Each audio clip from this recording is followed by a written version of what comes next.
நமஸ்காரம். உங்கள் அன்பிற்கும் அபிமானக்கும் வித்யாபுத்திரன் விஆர் ராஜா குளத்தூர்ந்து பேசுகிறேன். இன்றைக்கி அருளாளர் ஆயிரன்ற பகுதியில் நம்ம பார்க்கக்கூடிய மகான் 108வது மகான். இன்னைக்கு நவராத்திரி முதல் நாள் வேறு. இவர் ஐயா வைகுண்டர்ன்ற பேர். அகிலம் போற்றும் ஐயா வைகுண்டர் இந்த புக்கில் எழுதியிருக்கு. ஷாலித்தோப்பு நாகர்கோவில் பகுதியில் வசிச்சிருக்கார் இவர். இவரை பற்றி பார்க்கலாம் வாங்க. உலக மொழிகள் பலவற்றில் மொழிபெயர்த்த ஒரே நூல் என்ற பெருமையை பிடித்தது திருக்குறள் மட்டுமே. அதில்தான் ஞானசுத்தர் வள்ளுவ பெருந்தகை பிறப்புக்கும் எல்லா உயிர்க்கும் என்று பறைசாற்றுகின்றார். திருவள்ளுவர் பிறந்த இதே மண்ணில்தான் பல்லாயிரம் ஆண்டுகளுக்கு முன்பு கனியன் பூங்குன்றான் என்பவரும் யாதும் ஊரே யாவரும் கேளீர் என்ற உலகளாவிய மானிட பெருமையை பறைசாற்றுகின்றார். என்ன கால கொடுமை இது! ஆனால் பல மகான்கள் சித்த புருஷர்கள் ஜாதி கொடுமைகளை கண்டித்துள்ளார்கள். கேரளாவில் நாராயணகுரு தன் இறை சக்தியினால் மிகப்பெரிய மாற்றத்தினை உருவாக்கி மக்களை ஆன்மீக வழியில் பயணிக்க வைத்தார். இதே தமிழ் மண்ணில் ஐயா வைகுண்டர் அவர்கள் அவதரித்து சீர்கட்டு இந்த சமுதாய வீழ்ச்சிகளை மாற்றி அமைக்க ஆன்ம வாழ்விலிருந்து மிகப்பெரிய முயற்சியை எடுத்துள்ளார். அதை பார்க்க போகிறோம். இப்போது ஐயாவின் அகிலத்திரட்டு அம்மானின் ஒரு பெரிய நூல். எனக்கு ஒரு நாடார் ஃப்ரெண்டு தந்தார், ஏடிபி ராதாகிருஷ்ணன் பேர். அவரோட சொல்லுவார் இதை அகிலத்திரட்டு பற்றி. முன்னாடியே கணிச்சிட்டார் என்ன நடக்க போகிறதுன்ட்டு. எப்படி சொல்லுவாளோ, இந்த பவிஷ்ய புராணத்தில் சொல்லுவாள். அதெல்லாம் இவரும் பண்ணியிருக்காரு. அதை அந்த நூல் அக்கால கொடுமையை அப்படியே படம்படுத்தி காட்டுவதாக இருக்கிறது. ஐயா ஒரு அவதார புருஷனை விட அவர் சமுதாய போராளியாக பரிணமிக்கிறார். ஐயா அவர்கள் கன்னியாகுமரி மாவட்டத்தில் உள்ள இந்த சாமித்தோப்பு என்று வழங்கும் சாஸ்தான் கோவில் விளை என்ற ஊரில் 1809ஆம் ஆண்டு மாசி மாதம் 20ஆம் தேதி அவதரித்தார்கள். பனையேறும் தொழிலை செய்து வந்த அந்த குடும்பம் அவர் தந்தையார் பெருமாள் பக்தர் ஆவார்.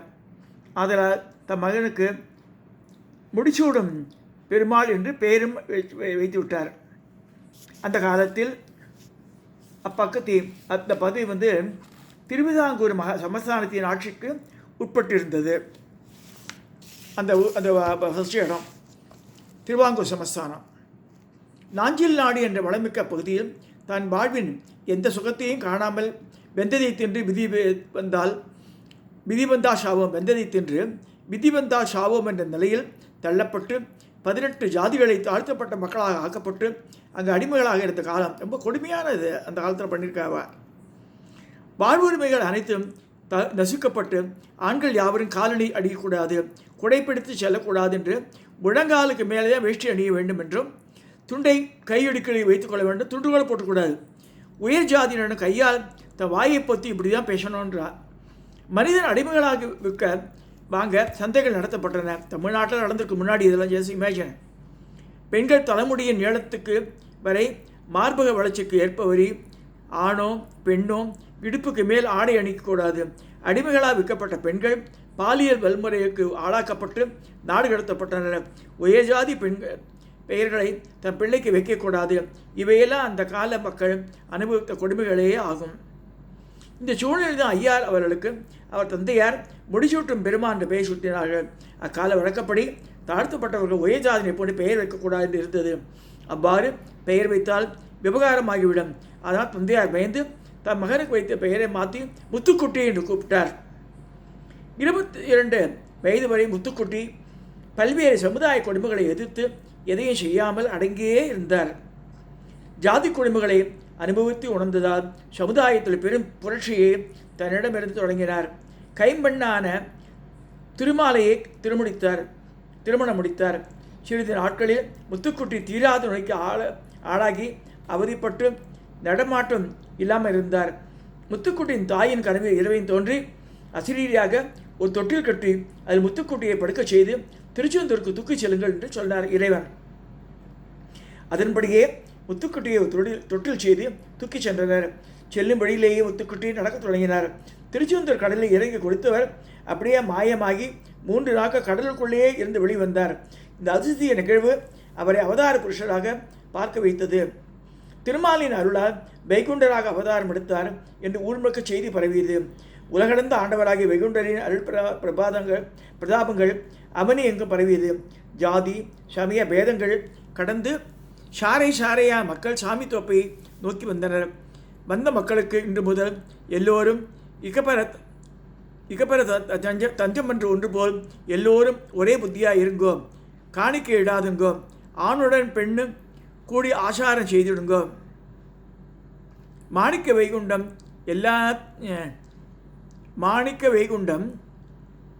வல்லாத்தான் கண்டிருங்கோ, வைகுண்டருக்கே பதறி வாழ்வது அல்லாமல் பொய்கொண்ட மற்றோருக்கு புத்தி அயர்ந்து அஞ்சாதுங்கோ என்ற உபதேசங்களை கூறி தன்னம்பிக்கையை ஊட்டினார். தர்மம் நினைத்து உலகம் 14 அறிய தர்மம் போதித்தார். பின்னர் அனைத்து மக்களையும் ஒன்று திரட்டி சமுதாய கொடுமைகளை எதிர்த்து போராடினார். தீண்டாமை என் தீய சக்தியை ஒழிக்க திருமண்ணை எடுத்து தன் பக்தர்களின் நெத்தியில் அப்படியே நாமமாட ஓட்டுருவா வெள்ளையில் நாமம் சாற்றினார். உங்களுக்கு தெரிந்த மொழியில் என்னை பற்றி போற்றி நீங்கள் பணிபடை செய்யுங்கள் என்று சொன்னார். காலை மேலே இருவளையும் உகப்படிப்பையும் மதியம் உச்சி படிப்படையும் தன் மக்களுக்கு அறிமுகப்படுத்தி வழிபடச் செய்தார். ஐயாவின் சீர்திருத்த பேச்சால் மக்கள் அனைவரும் அணிதிரண்டனர். மேல்தட்டு மக்களின் சூழ்ச்சியால் ஐயாவுக்கு உணல் விஷம் கலந்து வைக்கப்பட்டது. இதுபோன்று பல கொடுமைகள் செய்தனர் மேல்தட்டு மக்கள். எல்லா துன்பத்தையும் அனுபவித்து 112 நாட்கள் சிறைவாசம் இருந்து ஐயா விடுதலையானார். பின்னர் ஐயா உயிர் பலி இடுவதையும் சடங்குகள் பெயரால் பெண்களை அடிமைப்படுத்துவதையும் எதிர்த்தார். ஜாதிய ஒடுக்குமுறைக்கு எதிராக அரச சபையின் அடக்குமுறைக்கு எதிராகவும் மேலும் பொருளாதாரத்தில் மக்களை உயர்த்தவும் போராடியவர் ஐயா வைகுண்டர். இரையாற்றல் அடைந்திருந்தும் அதனை வெளிப்படுத்தாமல் பலரையும் ஒன்று கூடி நல்ல நெறியை கற்றுத்தந்து நல்ல மகானாக நல்ல குருவாக வாழ்ந்து விரோதிக்கிற வருடம் வைகாசி மாதம் 21ஆம் நாள் 2/6/1851 திங்கட்கிழமை திருவாதிரை நட்சத்திரம் என்று பரிபூர்ணமானார்கள். ஐயாவின் திருமேனி அடக்கம் செய்த இடத்தில் உள்ள மிகச்சிறிய இடத்தில் காவியாடை விரித்து ஐயா வைகுண்ட பயன்படுத்திய பிரம்பு ருத்ராட்ச மாலைகள் வைக்கப்பட்டுள்ளன. குத்துவிளக்கு எந்நேரமே எரியுமாறு ஏற்பாடு செய்யப்பட்டுள்ளது. அதை தாண்டி ஆளுடைய கண்ணாடியில் வணங்குவோர் உருவம் பிரதிபலிக்கும் வண்ணம் அமைக்கப்பட்டுள்ளது. வாருங்கள் தரிசிக்கலாம். நாகர்கோவிலிருந்து 14 கிலோமீட்டர் உள்ள சாமித்தோப்பில் ஐயாவின் சமாதி உள்ளது. இங்கே சென்னையில் மணலியில் இருக்குது. இந்த நாங்கள் போயிருக்கிறது மிச்ச கோவில்லாம் போகும்போது ராஜகோபுரம் தெரிஞ்சது எங்களுக்கு. நான் கோவில் சிவன் கோவில் போல நினச்சேன். எல்லாமே இருக்குது மிச்ச கோவில் இருக்கா மாதிரி. அப்போதான் பெரிய அந்த உள்ள நுழைஞ்சு முதல் பிரகாரத்தில் வரும்போது பிரம்மாண்டமான அந்த விளக்கு மாடமான ஃப்ரெஷ்ஷாக வச்சுருக்கா. அதுக்குள்ளே தான் வாசப்படியே வருது. உள்ளே போய் பார்த்தா ஒரு வேல் மாதிரி இருக்குது. அதான் அது சுற்றி வரும்போது அவர் பயன்படுத்திய நிறைய சாமான்கள்லாம் வச்சுருக்கா. வெளியில் வந்தேன் வாங்குவார் மரியாதை கூப்பிட்டு எங்களுக்கு காலை உணவெல்லாம் கொடுத்தா. இட்லி கொடுத்தா, கேசரி, வடை, பொங்கல் அதெல்லாம் கொடுத்தாங்க. இப்போ கூட எப்படி சண்டே அங்கே எல்லாம் எல்லாருக்கும் இலவச உணவு படைக்கப்படுது. அன்னதானம் மட்டும் மத்தியானம் போடுற நிறைய கும்பல் வருது. அதாவது இந்து மதத்தில் இந்த உயர்வு தாழ்வு ஜாதி பாகுபாடு காரணமாக அந்த காலத்தில் பல கொடுமைகள் நடந்திருக்கு. இல்லைன்னு சொல்ல முடியாது. We cannot refuse, we had accept it. அதனால தான் இவன் அனுபவிக்கிறான் இந்த இதில். ஏன்னா இவன் தப்பு பண்ணியிருந்தனால தான் இந்த பனிஷ்மெண்ட் இப்போ வருது இவாளுக்கு. அதனால் அவர் ஜஸ்ட் இமேஜின், அப்போல்லாம் கரண்ட் கிடையாது. அதாவது அவர் அந்த அகில திரட்டு நூல் படிச்சுருக்கலாம். காமிச்சிருக்கார், ராதாகிருஷ்ணன் சொல்லியிருக்கார், காமிச்சிருக்கார். அதை பட் என்கிட்ட புக்கு இல்லை, இப்போ வாங்கணும் வச்சுட்ருக்காது. அதாவது தலைகீழ விளக்கு தொங்குன்றார். இப்போ பல்பு இருக்குது 200 வருஷத்துக்கு முன்னாடி சொல்லிட்டார். பல்ப் பாட்டும் ஒன்று வரப்போகிறது, லைட் எரியும். அது மாதிரி அப்புறம் அப்படியே கட்டி இந்த சாமித்தோப்பில் எடுத்துன்னு போகிறார். இங்கே திருவாங்கூர் சமஸ்தானத்துக்கு ரோட்டில் இது சாலையாக மாறிவிடுனார். அவர் எப்படி ஒத்துழைப்பாளர் எடுத்து போகிறாலோ அது பெரிய மெயின் ரோடாக மாறிடுது. சாலை பஜாருப்பே இருக்காங்க. That is one of the concrete example. அவர் எப்பேற்பட்ட மகான்றது பரிசாற்றுறது நிறைய பேருக்கு பண்ணியிருக்கார். அதாவது அவளுக்கும் ஒரு என்ன சொல்கிறது வெளிப்பாடெல்லாம் இல்லாத நேரத்தில் அந்த கீழ்த்தரப்பட்ட மக்களுக்கு ஒரு வெளிப்பாடு உணர்வு உண்டாக்கினார்.